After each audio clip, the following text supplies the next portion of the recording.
Welcome to Breakthrough Success.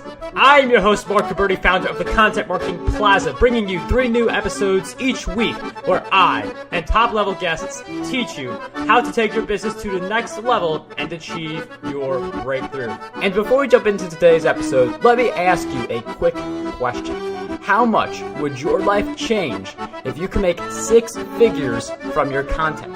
Imagine being able to quit your 9-to-5 job, do what you love for a living, and spend more time with your family. That's what we help our students do at the Content Marketing Plaza, an 8-week program that will help you build your way to 6 figures via your content. You can learn more about the Plaza by heading over to contentmarketingplaza.com, which will be in the show notes. All right, let's jump right back into the episode.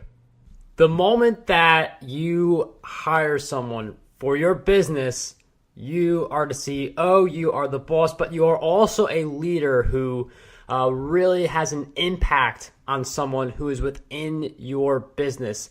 And leadership can start easily before you get into business, but it really takes on a new level when you have an organization, when you are delegating. So if you want to become a great leader, you have to think about, how do I become a lifter leader? What exactly is that? We're going to talk about that in today's episode. If you want to be a great leader, this is the one for you. So today's guest who's going to join us today, he is the Chief of Strategy and Value Architect at the Non-Obvious Company. He is also a powerful mix of technologist, Harvard MBA, professor, mindfulness yogi, and classic rock lover. And he brings all of these domains together somehow to transform companies, leaders, and the individuals in those organizations. He has advised global executives from 20 countries on business strategy and is a former executive at strategy firm Monitor Company.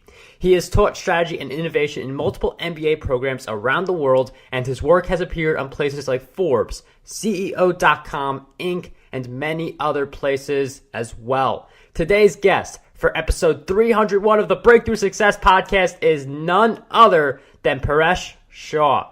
Paresh, it is such a pleasure to have you on the show. Marc, I'm thrilled already. I love your energy, and I see why you have such a great following. I'm so honored to be here and to be of service to you and your listeners. Let's fire away. Paresh, it is such a pleasure to have you on the show, and I really look forward to diving into this episode with you today. But before we start, can you give us a background on you, how you started, and what a lifter leader means to you? Yeah, absolutely. So I found myself being a promoter, I guess for lack of a better word, of a style of leadership that is based on my 25, 30 years of work and fascination and passion and obsession. And I'm a junkie around leadership and what makes organizations work and how do you create great innovation and non-obvious thinking. And so what I found myself as is a junkie for what is the new generation, the new type of leadership that every organization now needs, and we call it lifter leadership. It's leadership that's driven by positivity, purpose, authenticity, integrity, and leaders who understand that the world is shifting very dramatically right now as we speak, as we live, into a shift that is as transformational as the advent of the agricultural revolution, the industrial revolution, the information revolution, and now we are in the midst of the beginning of a 4th revolution. It's a revolution that lifters are really leading, just as any new revolution is sourced, founded, and created by a few committed individuals, as Margaret Mead has so eloquently shared with us. It's those ones that create whole new things, whole new possibilities. And lifters are creating this new revolution, and it's a revolution of compassion, creativity, the interconnectedness of all, caring, and what I call a revolution of consciousness, a re-evolution. We're re-evolving to a consciousness that connects back with ancient wisdom, quantum physics, spirituality, self-help, and now, believe it or not, Marc Guberti, because I didn't believe it myself in my journey, you can perform 10 times better than other companies, make more money, have more engaged workers, be the greatest innovators, build loyalty and trust with your customers, and be socially purposeful, and have 10 times the performance, according to a recent Harvard Business Review article, around companies that practice conscious leadership principles and build conscious leaders like lifter leaders. So you see, I'm really excited about it, and that is what I've become about. And frankly, it's been a shift for me as well in my evolution from an Indian kid, moved to Washington, D.C., became an engineer, because you only have two choices as an Indian kid, right? Engineer or fill in the blank, Mark. What do you see as that blank? I want to make sure I don't see anything wrong. Actually, yeah. Basically, growing up, it's like my dad was a doctor, and you pretty much become like a doctor or engineer. So you got two choices if you're like an Indian kid here. So I became an engineer because my dad, decided to be a doctor, and of course I chose to do something different as the middle troublesome child. And so I became an engineer. I worked at Northrop Grumman building some really great high-tech defense radar systems and aerospace systems. And I love solving problems. I love big problems. I love curiosity and adventure and systems thinking to create new things. And along that journey, then I got fascinated with business, so I got my MBA. And loved business. It was a new domain. It was a new sport for me. It's like, wow, this is so cool, how you can bring these different pieces and parts together, like marketing and whether it be digital or analog, and psychology and organizational behavior and production and finance. And so that served me really well for decades as a entrepreneur and as a consultant to some major companies and CEOs. And then I got very much into innovation and the creative aspect through all of this interest in what it takes to make humans click. And then I very much got into mindfulness, and I became, to my own astonishment, a yogi. I fell into yoga and meditation about a decade ago, all in, jumped right in, and then became a real junkie around consciousness and wisdom teachings, and started teaching here in LA, and have found now that the world is ready to bring these worlds together: leadership, profitability, serving the world, being mindful, well-being, inner well-being, outer well-being, and how people who are lifters are the sort of advanced troops, just like the geeks and nerds were during the information revolution. Like, they basically built that whole revolution and built a whole new world that we couldn't have even imagined before. And the companies that understood that and embraced those people, cultivated them, let them run wild with their crazy ideas, like this thing called the internet and mobile computing, those companies now rule the world.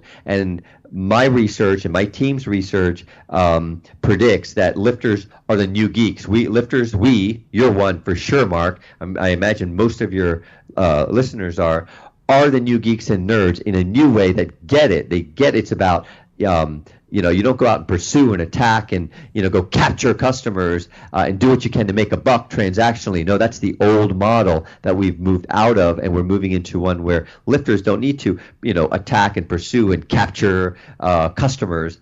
No, lifters serve, we inspire, we attract, we lift, and it's a whole different model. So that's what I'm excited about. It's bringing that mashup that you described earlier, technology and problem solving with business, because we love to build enterprises that can employ people, which take care of families, that give people a great growth experience where they can be themselves and express their own creativity, and serve our planet and be good corporate citizens. So that's how the engineer became a business person, became this yogi. I went rogue, and I became like a monk for like a year or two while we were living in Paris, really studying what does it take for humans to flourish, and getting into yoga and becoming a teacher, and then bringing it all back together into this integrated approach, which is really the cutting edge of what every organization needs, small or large,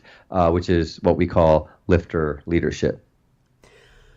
And with that lifter leadership, there's like a lot of deep parts in it. There's basically a positive vibe to it, thinking about the people who you're serving and trying to serve as many as you can. And one of the interesting things that I got from lifter leadership is that you want to give more than you get. And at the same time, you want to be profitable. And I feel like some people, they struggle with finding that in-between ground between giving so much free content like blog posts, videos, podcast episodes, just publishing those for free, and then turning that into revenue from like a book, a training course, coaching, whatever it may be. So how do we balance the give, and serving our audience with being able to make that profit so we can actually continue to spread our message? It's a great question, and a lot of folks, struggle with that. Lifters are givers. It's one of the core principles of lifters, very giving. And what we talk about and train organizations, either large ones and in workshops or in our online training, is how do lifters also lift by receiving, by accepting help, by asking for help, and by taking care of themselves. And so there are a variety of ways to give and still take care of yourself. One of the things that we really have found is one of the principles. We have 4 mind shifts to be a lifter, almost like Stephen Covey had 7 habits of highly effective people. We have 4 mind shifts that are happening right now. The world is changing, and the people who shift into this new way of thinking around these 4 principles are the ones who are best equipped to lead us into this whole new exciting phase of humanity. And one of the second mind shift we call tune or consequences. And the whole idea is we must be authentic and have integrity. And when we vibe out, and you used the word vibration, when we put out a certain vibration, a certain positivity, a certain depth of givingness, things will get attracted to us. However, sometimes what we have found, particularly with lifters, and your audience must be high index lifters, is the inability to honor ourselves and kind of move further into being able to monetize it. I mean, it's basically the direct way of doing it rather than just give it. And what we have found often is that lifters who are so giving don't take advantage because they feel uncomfortable, frankly, with the ask because they're so giving. For instance, I just gave a keynote at a major conference for women executives, and in talking with their chairperson, I said, what areas of lifter leadership can we emphasize? What would be helpful? What are your folks struggling with? And it was like, well, we all want more business, and we're struggling with getting more business. And as we dug deeply, because I love digging deeply and not just at the surface, what we found, the root cause of their inability to get more business wasn't the typical, you got to learn to network and get a business card and follow up and use LinkedIn and content marketing. What they found, the root was worthiness. So for instance, let's say one of these companies or executives landed a big contract with a big company, pick a Fortune 30 company that you would be thrilled to have as a client. What they found was they didn't want to push that relationship and ask for, hey, who else can you introduce me to? What we found was that they were so grateful because lifters operate from a space of gratitude. They're like, wow, I'm so blessed and I'm so lucky that I was able to get this contract. I don't want to push my luck. Like, I should just be grateful. And so what we've realized is with people like you who are very giving in your content and in your support, etc., if you go to the root of how do you unlock this so that we can monetize it, worthiness and the ability to go, you know what, I'm worth it. My stuff is good, and I'm able to ask for that next level, that upgrade, that license for my content. And it's that vibration, as you said, that we put out that will set up the field for us to magnetize revenues, clients, or repel it. And frankly, self-doubt, poverty consciousness, and the inability to receive because of this worthiness is this invisible shield that keeps us as givers from receiving the abundance that life has to offer, because lifters in particular understand that there is no scarcity and abundance comes through as we serve, and our job is to shunt that abundance to worthy causes or worthy employees or team members who can help us do more lifting. So it's like, you just want to keep piling it back in so we can lift more people. So I think that would be the one word I would have your listeners tune into. So let's take 3 deep breaths as a yogi after I ask this question and contemplate this. Okay, so here's the question, and let's take 3 deep breaths. Do you feel you are worthy of being extremely wealthy and a conduit of that wealth towards worthy causes that lift others? Let's take 3 deep breaths. Shall we, Mark? Ready? Sure.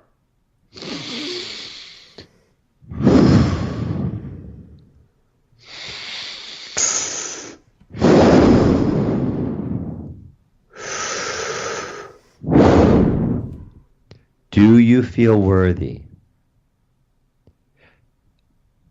Honestly, because that's often the limitation that lifters and givers confront, and they feel often guilt because of their blessings, because of where they are in life, that they don't want to push it. They don't feel that they can offer their service and sort of, hey Mark, is there anyone you can introduce me to, since you found value in what I had to offer in that content? Do you think there's some way that we can work together? I could serve you, write content for you, whatever your listeners seek to do in a way that, quote, monetizes it, that delivers financial value to you for your great work and gifts, not just karmic value, which we all know comes back around a zillion times.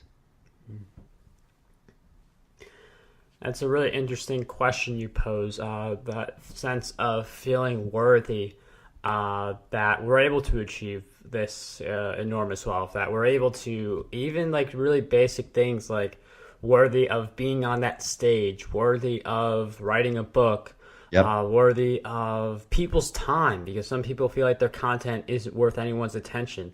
Yes. So how can we develop a deeper sense of self-worth? Because I don't feel like we could really advance in any front, whether it's you want to be a leader or you just want to get more traffic. I don't feel like we could really advance on any front unless we really have that self-worth down. Question. I'm all about practicing. I play guitar. You got to practice if you one day want to shred like Eddie Van Halen, which I'm not doing yet. You have to practice yoga if you want to do a posture longer than you first could. And so there are very specific skills we teach our training clients and etc. I'll give you just a glimpse of a couple of ones to your very great question. So one of the things I love to do, and my kids sort of laugh at me sometimes, is I like to do like super celebrations of me that are like little celebrations. Like, I'm going to go get dessert first because I'm worthy and I'm special. Or, creating these little I am worthy moments to activate the feeling of what it feels like to be worthy, because a lot of what lifter leadership is driven by, Mark, as distinct from the earlier types of leadership that companies have been operating under for the past 150 years or so, is that in the past it was very much about being aggressive and going and grabbing what you can from your customers before you get caught. Now it's quite different. So, celebrating yourself in silly ways to have the feeling of I'm worthy, because lifters are guided by 2 dashboards. Like, I've done many dashboards for executives and CFOs, with the red, yellow, green, or on the top, metrics that they need to track in their daily, weekly, quarterly meetings. And there's a new dashboard that lifter leaders are really learning to lean into, which is what we call the body dashboard, the body board. And how do we feel? And when we attract and feel the feeling that we want and celebrate the, hey, I'm worthy, I feel good, I'm a rock star. Like I will get, for instance, if I'm at a concert, because I love rock and roll music, I will, with my buddies who are also into this stuff, turn around and put my arms up in the air and like take a bow to 40,000 people, right? Even though it's really the Scorpions playing behind me that they're all like cheering for. And you get that feeling and you kind of trick yourself into, you know what? I'm worthy. I'm a rock star. In whatever way that feels, it might be I can get ice cream or dessert before I have dinner. Therefore, I'm a rock star.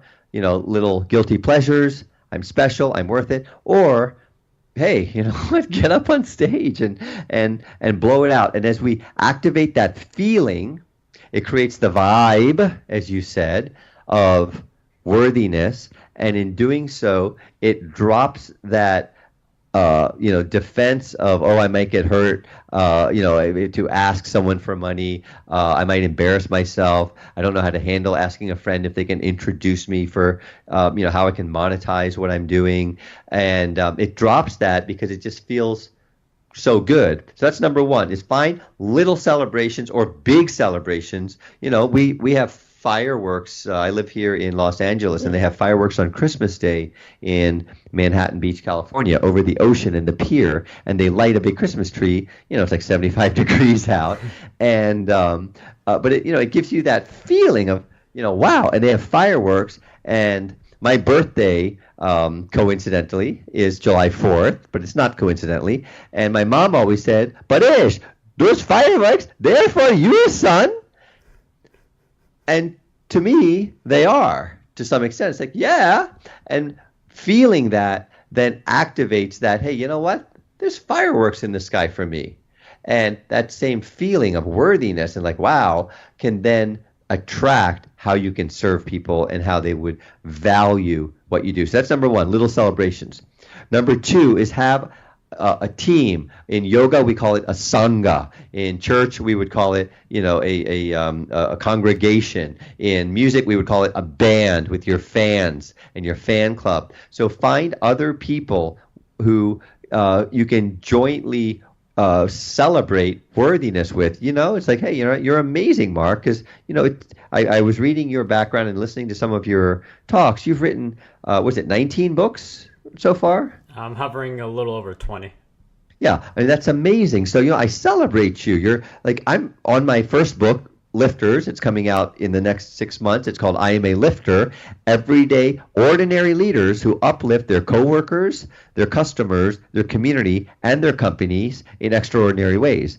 And like, how amazing is it? So the second one is find other band members to rock with, to vibe with around this. Hey, you know what? We're really good. And it's okay to say, I'm a rock star, as long as in the background, we're really not so much. We're just vessels. We're just serving, and we just happen to be instruments. And it's like, I'm a great instrument.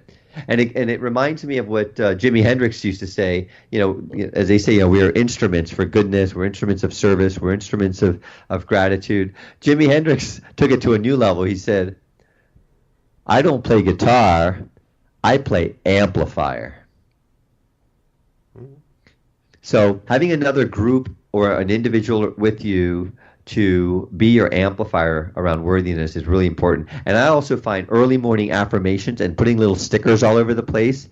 Like, you're amazing. Everything you need is right there. People value your stuff. Really makes a big difference. So those are three little practices you can do, constantly. Along with gratitude, of course, which is the ultimate always practice for everything, that help you get into the space of worthiness, which will then magnetize worthiness of money, worthiness of contracts, worthiness of clients, and worthiness of new ways to use your content or your speaking, etc., to serve. So those are some tips on worthiness, and if that's all your listeners get, I really pray for this, because there's amazing people out there who just are so giving. I was working with some healthcare professionals and a nursing association, and these nurses are so giving that their number one issue, self-love. Self-love. They're not in great physical shape. Some of their relationships are in not the best shape because they're so giving, so compassionate, so empathetic, and lifters are compassionate, and so self-love and worthiness will activate and get into the feeling of it in your body. Not that it's happening later. Right now, I'm worthy. I feel like $1 million. I walked into the gym the other day, and my trainer was like, "Hey, Paresh, you look like $1 million." I said, "Dude, you think too small. I look like $1 billion." And then a bunch of people started, "Yeah, Paresh," and like it just feels good. And then you're activating that. You know what? Why not? And then other people start affirming it, going, "Yeah, actually, $1 million is not much." If we think about it in terms of possibilities we're trying to create. So I mean, it's really interesting for us to think about our self-worth because, it's something that a lot of people feel very uncomfortable talking about their accomplishments. But people who do feel comfortable, they feel way too comfortable talking about their accomplishments. So you just got to find a middle ground where you can take in your self-worth a little bit, but not get a big ego, which is what a lot of people think happens if you say one good thing about yourself. So that's something really interesting to think about because, again, you need to have that feeling of self-worth, like I'm impressive, I am awesome, to really push forward and hit the goals that you want to hit. And I know another thing you mentioned about lifter leadership is the creativity. And I'm wondering, what are some things we could do to boost our creativity? Is this like a question that we have concrete answers to, or is this like a more experiences kind of thing? No, not at all. It's a great question. So to boost our creativity, there's a variety of things. The third mind shift I've given you, the second one was what we call tune or consequences. You have to tune into your body, tune into your authentic self, and tune into your integrity around what you're about, and then tune into your self-worth so that you can flourish. And if you don't tune in, you don't have authenticity, you don't have integrity, you'll have consequences as well. So that's the second mind shift. We've skipped the first one for now, and that's called tune or consequences. To your question, Mark, creativity, that leads us to the third mind shift, which is that what we call lifters are yes and people and leaders. They're yes and leaders. So it used to be in the earlier type of management, which most companies are only beginning to transition into, and they're transitioning very quickly into this new model, lifter type model I'm talking about, is it used to be that they'd say, "Oh, hello, Mark, you want to come work at our company? Are you a quantitative type? Or are you a creative type? Because maybe we can put you in the graphic in the art department. Or are you good with people? And we can put you in terms of in sales." And you had to decide what box you were in. Am I sales? Am I marketing? Am I finance? Am I, quantitative analysis? And that is breaking down very quickly, particularly because innovation and disruption are in the hearts and minds of every company, every CEO. My company is called the Non-Obvious Company, and what we do is we help organizations, governments, companies think in non-obvious ways to solve their biggest problems, e.g. innovation. How do we create innovation skills, mindsets, and abilities and teach people how to fish innovation?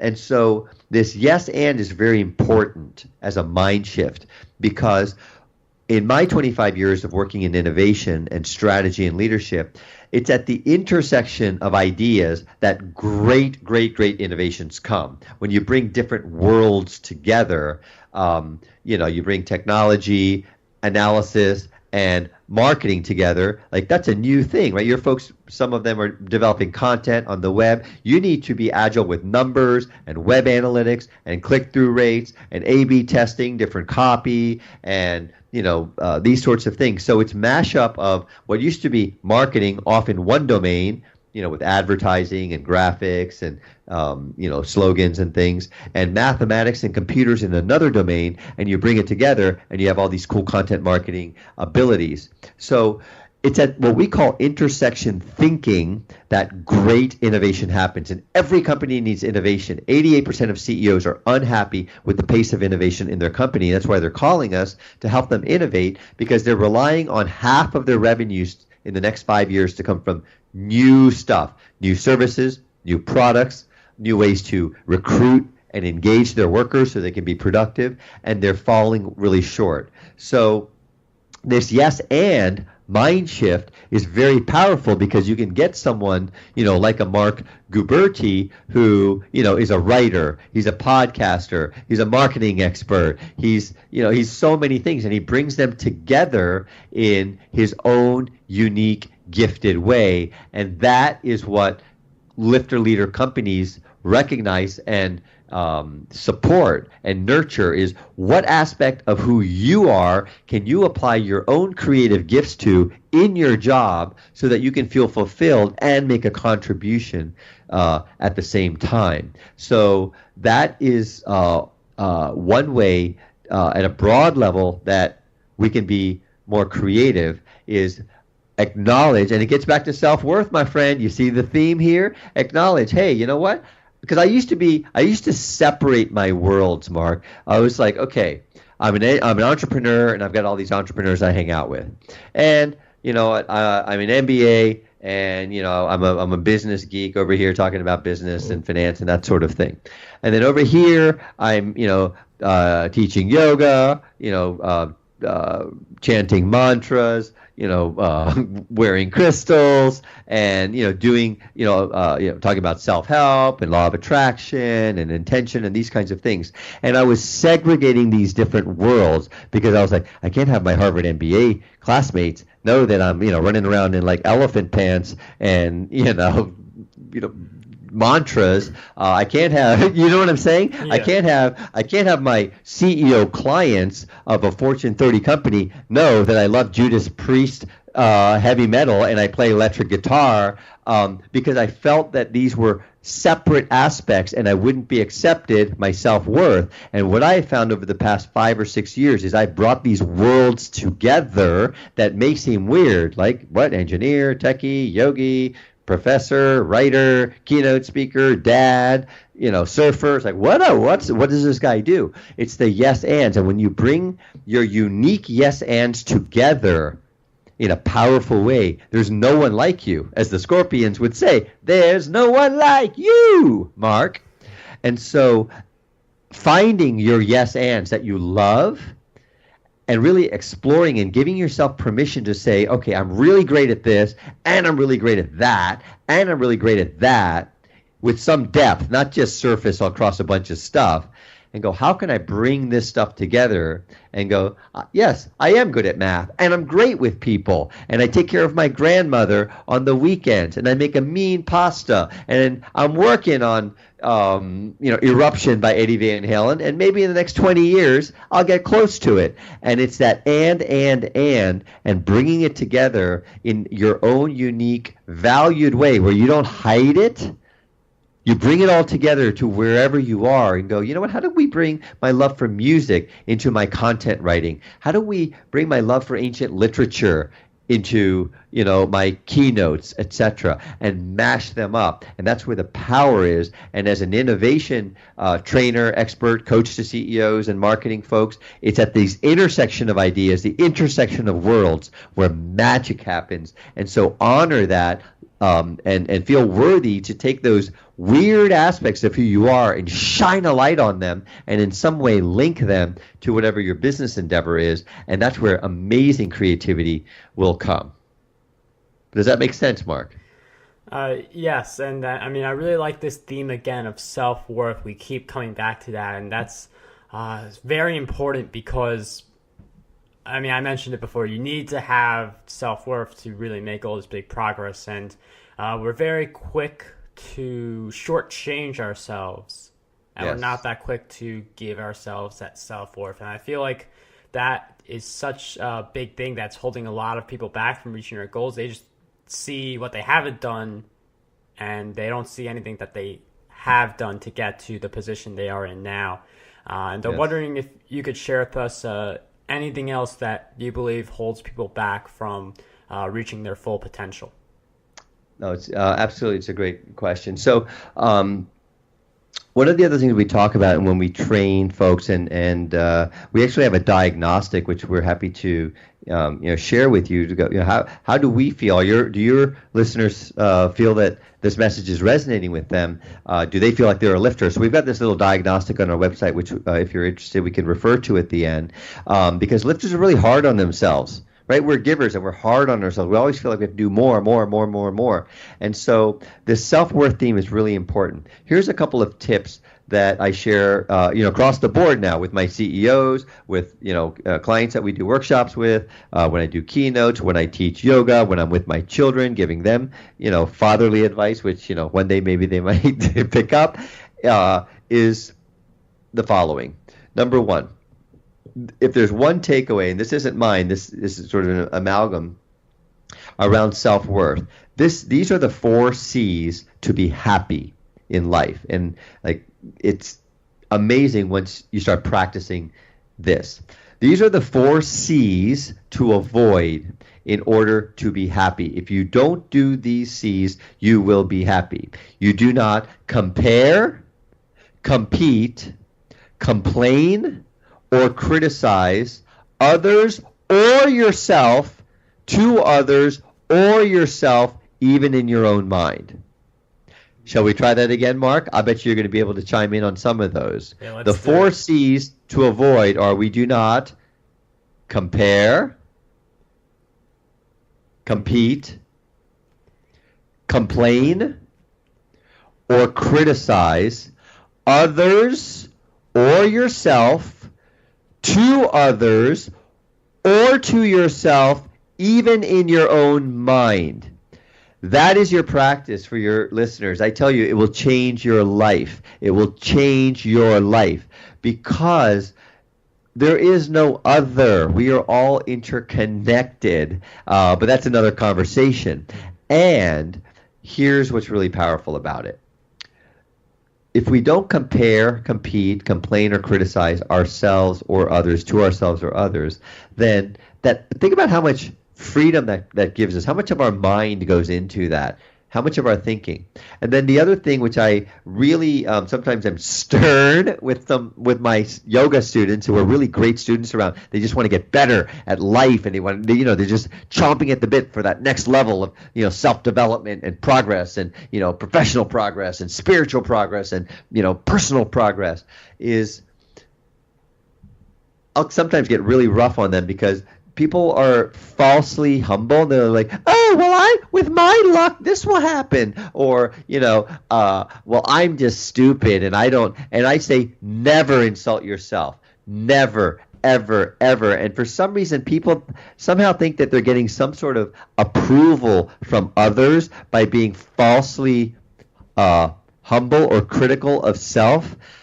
If there's a second thing that your listeners get from me, and if this is all I did on this planet, I would say stop it, stop it, stop it, stop it. It's not helpful when you talk about yourself and put yourself down, even in a joke, even with a little, oh, you know what, well, I'm really bad at that.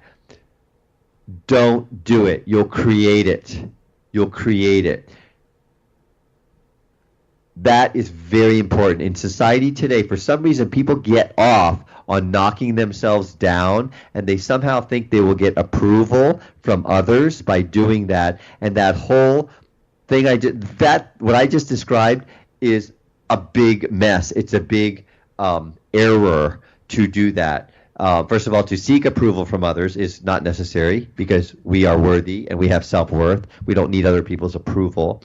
And secondly, that false humility doesn't honor what we are great at. Like, I know I am great. Well, Mark, give me 3 things you are great at. You can rattle them off because you've got self-worth. Go.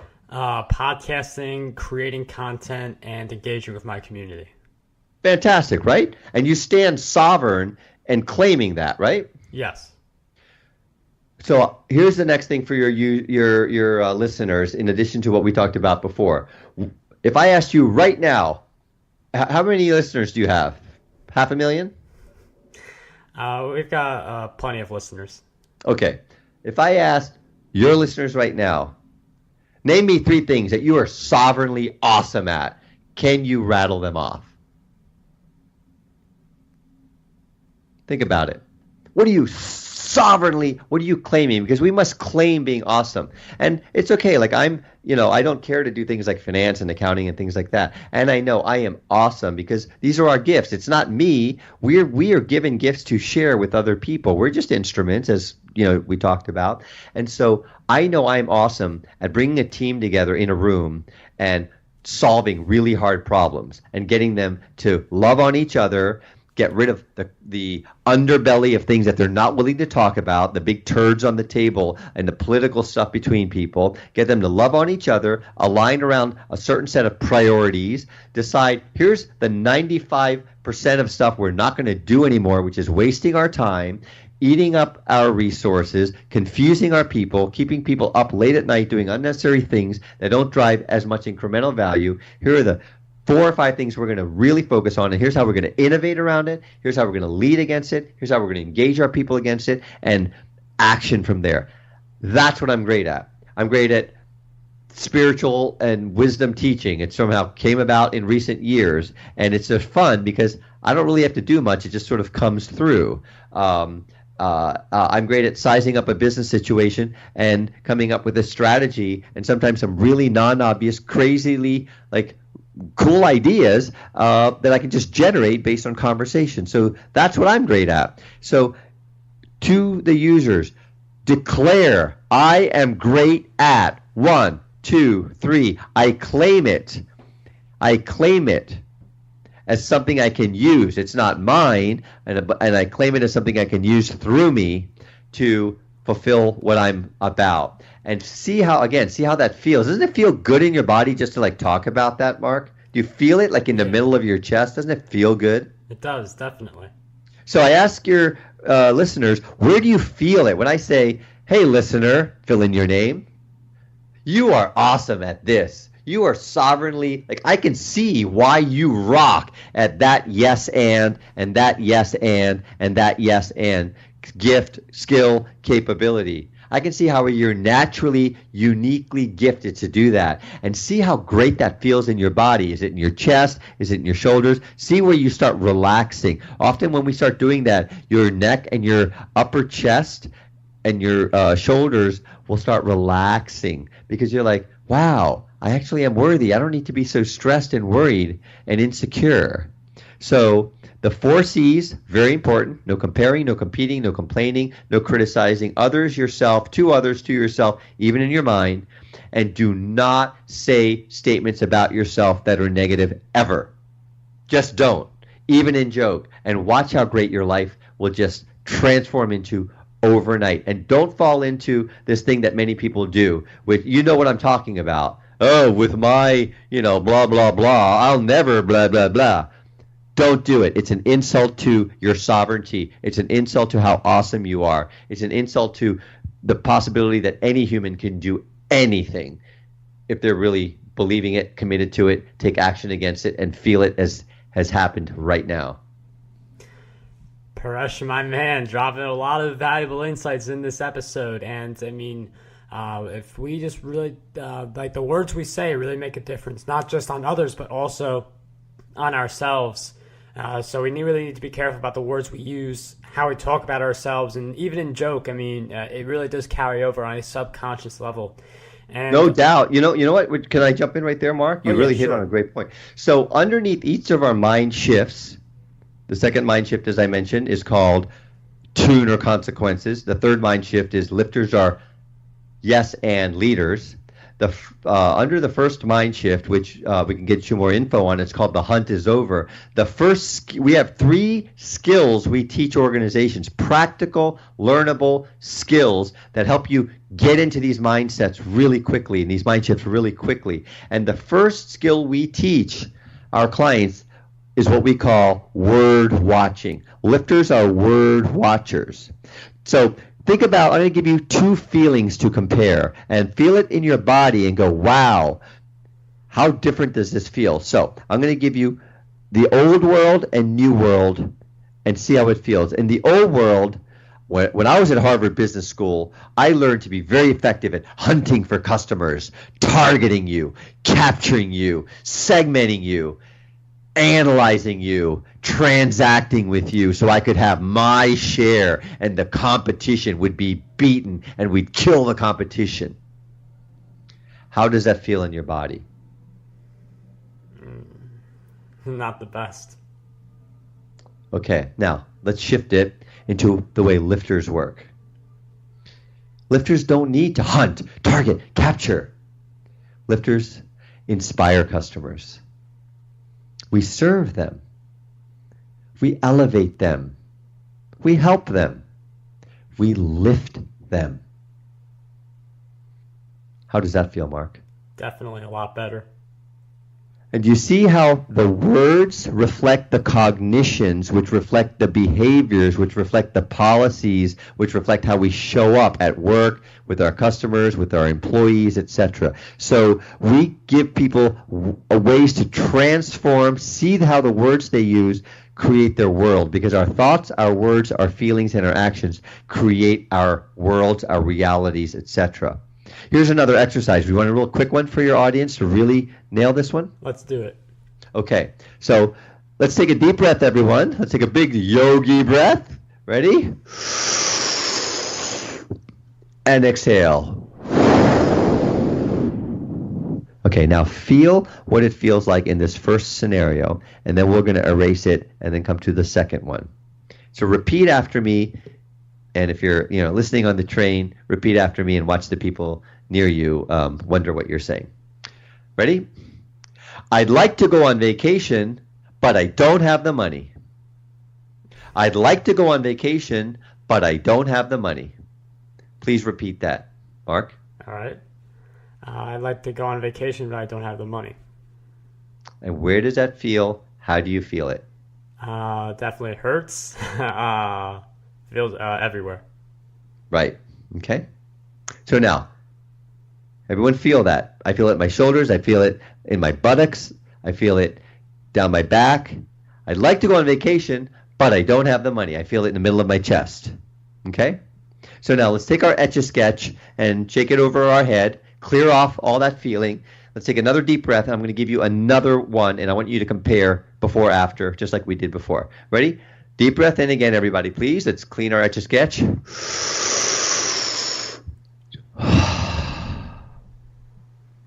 Okay, repeat after me and be highly aware of how you feel. I'd like to go on vacation, and I don't have the money yet. I'd like to go on vacation, and I don't have the money yet. Marc? I'd like to go on vacation, but I don't have the money yet. No, I said and. Try again. I'd like to go on vacation, and I don't have the money yet. How does that feel? It definitely feels a lot better. You see the potentials there. Exactly. It feels better, and it's full of possibilities versus the other one basically constrains. It ties the two outcomes together. Vacation, money now. It ties them together and handcuffs you. It links them and constrains you. Versus, I'd like to go on vacation, and I don't have the money yet, is possibility rich. It helps you think in non-obvious ways about, hey, maybe I can barter for vacation. Maybe I can save. Maybe I can do a Kickstarter campaign. Maybe I can redefine what a vacation is, do a staycation. You see how the words shift the possibilities, shift how you feel, and shift what is, in front of you.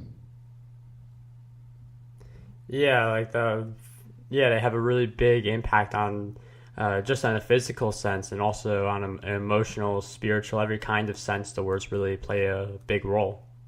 Exactly. So those are just some glimpses into this whole new model, because can you see how we've been operating in that other model of hunt, tack, predator, prey, victim, victor, competition, scarcity has been our mindset for hundreds of years. And now we're shifting into this servant leadership, this givingness, and it's a really cool pendulum swinging, and lifters are the new rock stars. like the new geeks and nerds who are basically creating this whole new world. So if you're a lifter, like you will be employed if you do this well, because companies need people with these mind shifts and the skills to bring their companies out of the old model into this new model where we lift our coworkers, our customers, our community, and therefore our companies, rather than the other way around. And anyone can be a lifter. You don't need to be a manager or a senior person. A receptionist can be a lifter,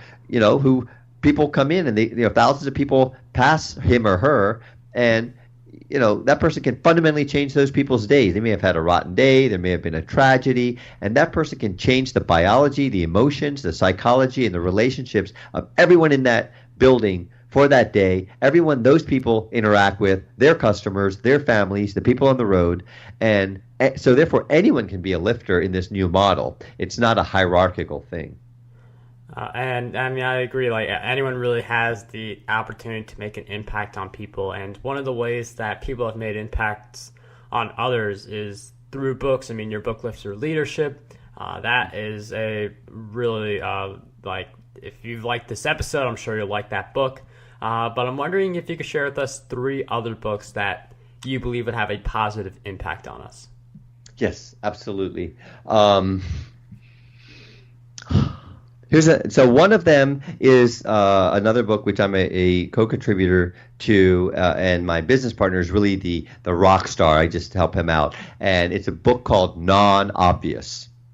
It's a Wall Street Journal bestseller, and what we do is we predict the future, and we can see things others don't see, and we predict 3 months out, 1 year out, 2 years out, at what's happening that's non-obvious that others don't see that we're able to see. And we've been predicting, Rohit's actually been predicting since 2011, 15 non-obvious trends that apply to every business. They're not industry specific, because we're innovators. We're intersection thinkers. We see industries around the world. We see different small, big, and we go, wait a minute, what's happening across all industries? So Rohit has been predicting 15 non-obvious trends since 2011, and every year we publish a new Wall Street Journal bestseller called Non-Obvious, in which we make these predictions. And in the back of the book, we have every prediction that's ever been made with a grade, and you will see that Rohit and now our team has actually become very adept at seeing things others don't see, being able to predict and kind of look around the corner before others.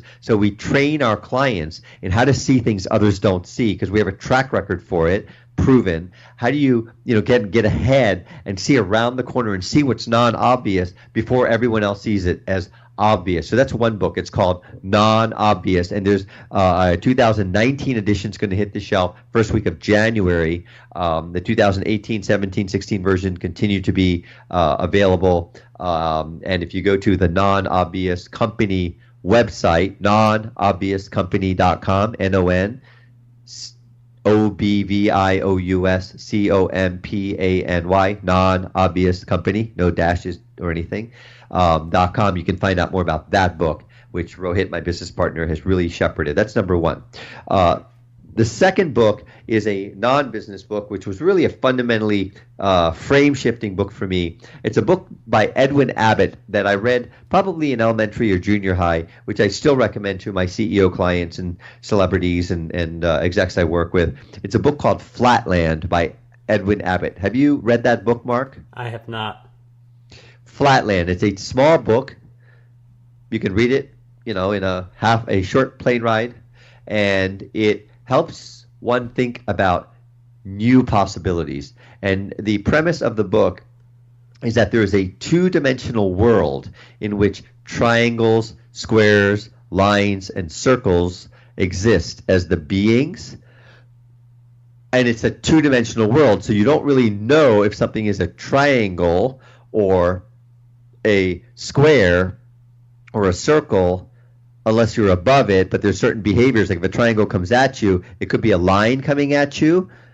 That's like a little line that gets longer as it comes towards you in a two-dimensional plane, or it can poke you because it'll be a triangle point poking you. So it's all about these different inhabitants of this planet, plane called Flatland, which is a two-dimensional reality, and they have, the men are certain shapes, the women are certain shapes, the philosophers are certain shapes, the soldiers are certain shapes, and it gives you a perspective on how we can see things in a higher dimensional perspective. So, what would a sphere look like in a two-dimensional world, going through a two-dimensional world?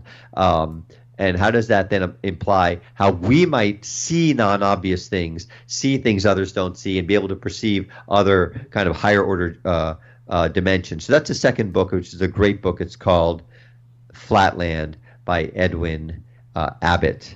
And the third book that I would recommend, I'm just trying to think of my bookshelf right now. There's so many wasted books out there. But let me just think. Give me one of your books in the meantime. It might spark my third idea. Give me an idea, one of yours, Mark, and it might spark. I've got so many choices. Well, I do always recommend my own book, Content Marketing Secrets, which will be in the show notes, markguberti.com/E301, along with the other two books that Paresh recommended, as long as there's one other book that we're waiting to see what it will be.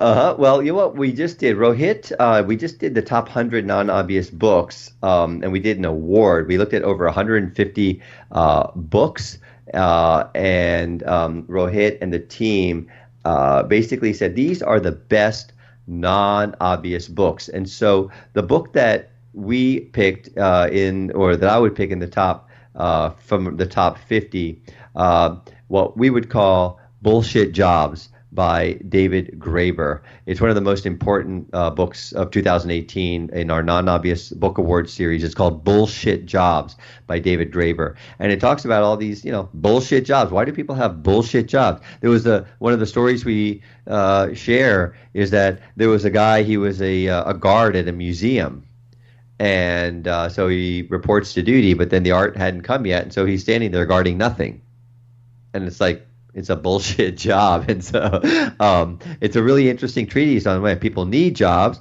and then there are people in bullshit jobs. And do you want a bullshit job, or do you want to do something that really is inspiring? And, no one wants a bullshit job. We want to be lifters. We want to make a difference. We want to bring our yes and qualities, to the game, right? We want to, be attuned and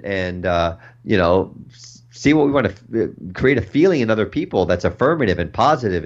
And so that's the third book I would recommend. It's by David Graeber, Graeber. He's on our top 15 favorite books in our short list of the non-obvious book awards, which we've just released recently. And you'll see it on the nonobviouscompany.com website. Paresh, thank you for sharing those great book recommendations. We will have those in the show notes. Just once again, markguberti.com/E301. And if you guys want to learn more about Paresh, don't forget about his book, Lifter Leadership. And I know he has his site, iamalifter.com. But I know there's something that you're offering us, something special for people who want to discover if they are a lifter. Where do we go for that? Sure. Yeah. So we're finding people going, oh, my God, I finally have a word for who I am. This makes sense. And so it's really beautiful because I found it myself to go, what do we call people like Marc? What's common about us, right? What makes us different? Because there's all this work and studies around millennials and, how do we go after boomers, Paresh? How do we go after millennials? How do we get them to engage? And, we do that as part of our training and our coaching. But ultimately, though, it's, are you a lifter? And so the website for the book and for the movement and for the philosophy is iamalifter.com, because you probably are if you're listening to Marc Guberti's podcast. And on that, we actually have a little diagnostic to go, how do you feel about being a lifter? Take a little quiz that our research team put together to see, how you feel about being a lifter. So that's on that website. And so it's imalifter.com/breakthrough for Marc's guests, imalifter.com/breakthrough. So we've got a diagnostic there if you'd like to take it. We have a TEDx talk, which I gave on lifter leadership, which is 12 minutes. My team really did a great job prepping me for it. I just happened to be the front man for a great band with a great message relevant to the times. So I think that you'll find inspirational. We also, I'm giving you, if you sign up, I'll get you some free preview glimpses of my book, I Am a Lifter, which will be coming out and in the airports and bookstores later this year through Idea Press Publishing. And in addition to the corporate workshops and keynotes that we give around innovation, lifter leadership, mindfulness, and strategy, we have developed an online course called Lifter Leadership Academy, because many of our folks were smaller businesses or companies that we couldn't access because there's only so many of us to go around to give live workshops in. So we have a curriculum that we're rolling out. That's an online version of Lifter Leadership training called Lifter Leadership Academy, and you guys are going to get a special break if you come through imalifter.com/breakthrough as friends of Marc and Breakthrough Success, this amazing podcast. So come to imalifter.com, see if you're a lifter. I bet you are. And parentheses, by the way, it's not that you are or are not a lifter, because we don't want to create a new classism. There's too much us and them in the world and blame of other people. Lifters are not morally superior. They're not better in any way. They're just equipped for the times. And so lifters are people who tend to show up more in the moment as positive, purposeful, helpful, authentic, here to serve, creative.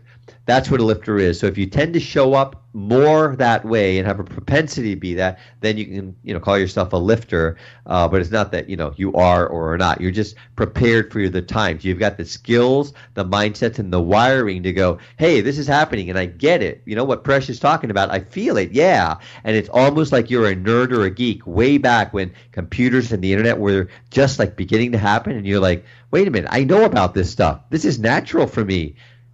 Wow, there's a bunch of other people like me. Wow, we're important. We are sovereign in what we are great at. So I will leave you with that. And your homework, everyone, is claim your sovereignty. Remember the 4 C's and don't do them. Take one day and watch how great you feel and share it with those around you who bug you the most. No complaining, no competing, comparing, complaining, criticizing others, yourself, to others, or to yourself, even in your own mind. And do not diminish yourself in any way by saying comments about yourself that are unnecessary. Paresh, and you have breakthroughs. I wish you all breakthrough success. Paresh, thank you so much for coming on the show, sharing all of your resources and really great insights with us. It was such a pleasure to have you on the show. Yeah. Lots of fun. It's really, really a joy to be of service, Marc. I hope you and all of your guests have great success and are able to apply this in your content marketing, etc. Because you're very worthy. You've got great gifts. So just open up the floodgates for people to recognize what you first must recognize in yourself. You are very worthy of a lot. And I'll give you one last anecdote. Can I give you a 2-minute anecdote, Marc, that helped me make this click? Sure. So, I have a variety of businesses as an entrepreneur, in addition to my, coaching and the training and workshops and books that we do. And for one of my companies, I have a friend of mine who's been our lawyer in a variety of companies for like 10 years, and he charges $950 an hour. And so we kind of joke with him because he's been our lawyer. He's friends with many of my teammates. They've used him in their companies, and we're like, hey, Art. How's the family? And is the clock on when we're talking about, your son or the ball game? Because it's $950 an hour, right? And he's an amazing lawyer. He's like so great. You don't care what you pay him because he just cuts through the chase, and he doesn't have a bunch of lower cost people who are less adept at cutting right through it, charging all these hours. So, it's kind of a joke with my wife and me that, I'm talking to Art again, and what, at $950 an hour, I hope we can make the distinction as we weave between business and personal, and his son and his wife and our common friends, and the contract I need. And my wife actually really transformed me one day where I got a gig, and it was I got this gig, and it was like, wow, they're going to pay me a lot of money to do this with this thing, which I just love doing. Isn't it incredible? And they were going to pay me something like, $20,000 to come do a keynote. And I was like, wow, this is amazing. I get to do what I love. I'm great at it. It helps people. And they're going to pay me $20,000 to come give my talk. And you know what my wife said, Mark? What did she say? She said, and Paresh, just remember, it's not a heist. And I looked at her, I said, what do you mean? She goes, you are worthy of $20,000 an hour. And I was like, whoa. She's like, you have built a reputation over 25 years. It's not like you're tricking someone because you love it and you're good at it and you do it for free anyway. You're worthy. You've built a reputation with people. You've got your research. You're solid. You've been doing this, and it's a return on investment for those people who are bringing you in. And it truly clicked for me that day, Mark. It truly clicked. It's like, holy cow, I'm worth $20,000 an hour. And I no longer make fun of my friend Art at $950 an hour. You see what I mean? Yes, I see what you mean. And that was a major breakthrough because, are you worth $20,000 an hour, Marc Guberti? Depends on who's asking. There you go. Exactly. It's a possibility, right? But sometimes we go, well, how can anyone be worth $20,000 an hour? But you go, you know what? To a large extent, if there was a keynote here near where I live, I could go, do it, come back. And so she helped me deal with my own unworthiness. She said, you are worthy, honey. You're worthy. You're not getting away with anything. You know what I mean? So take that to heart, each of you. Like, what are you worth? What's a big number that you're worth? And feel it and have integrity with it, feeling I am. And watch what happens. Feel it in your body and say, I want more of that feeling. And then the universe will conspire with you to give you more of that great feeling of I'm worthy and I'm a contribution in the world. And I use my gifts to lift my coworkers, to lift our customers, to lift our community and lift our company as a result. So you've been a great lifter, Marc, and your listeners, and I'm so honored to be of service. Please let me know if I can be of any service. And please, everyone, go to iamalifter.com. Take out the survey, contact us. If you feel you're a lifter, there's a little contact form saying, hey, I'm a lifter. Get me a glimpse of your book when it comes out. I want to be helpful, whatever. Okay? And I hope everyone just has an amazing, amazing journey. Want to dominate the podcasting industry? Now you can with your free copy of my book, Podcast Domination. You'll learn how to launch, grow, and monetize your very own show. And whether you are a beginner or an expert, this book has a lot of golden nuggets for you. We'll cover the cost of producing this book. All we ask is that you cover the shipping. To get your copy, head over to marcguberti.com/PD.